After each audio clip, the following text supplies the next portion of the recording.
সোনাবান সোনাবান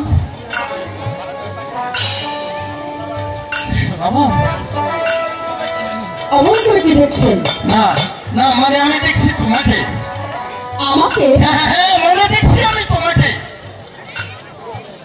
এত সুন্দর তোমার রূপ, এত সুন্দর তুমি, তা আমি জীবনেও দেখি না, এটা আমি কল্পনাও করতে পারি না। অমন কথা আপনি আমাকে বলবেন না। আমার লোক আমি তো সামান্য একটু চুমলি না না সোনাবান না। আমি কি রাজার মেয়ের মতন হতে পারি?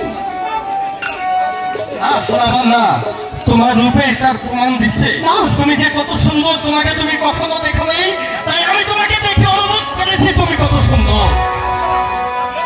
তাছাড়া তাছাড়া তাছাড়া এত রূপ আমি নবাব মহলে কখনো দেখিনি। সত্যি সত্যি তোমার রূপে আমাকে পাগল করে তুলেছে। হয়েছে হয়েছে, আর আমার উপর প্রশংসা আপনার করতে হবে না। তারপরে বলুন আপনার পরিচয়। ও আমার পরিচয়, আমার নাম হলো ওই সেকেন্দার নগরের রুজির পুত্র আমি। ও উজির পুত্র ছেলে?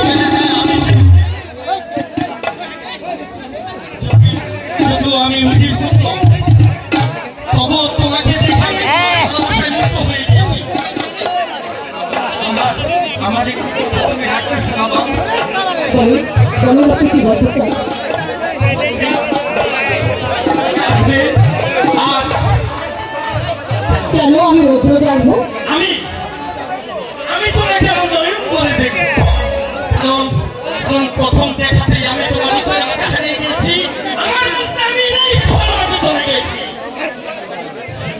শুধু তোমাকে দেখার জন্য আমি প্রতিদিন ওই নবাব মহল ছেড়ে অরণ্যে ছুটে আসবো। তুমি তুমি আমাকে কথা দাও সোনাবান, তুমি আমাকে কথা দাও। আপনি ভুল করছেন। আপনার পিতা যদি কথা জানতে পারে তাহলে আপনার পিতাকে আপনাকে শাস্তি দিবে। কারণ আমি যে একটি সাধারণ মেয়ে। আমি জানি সোনাবান,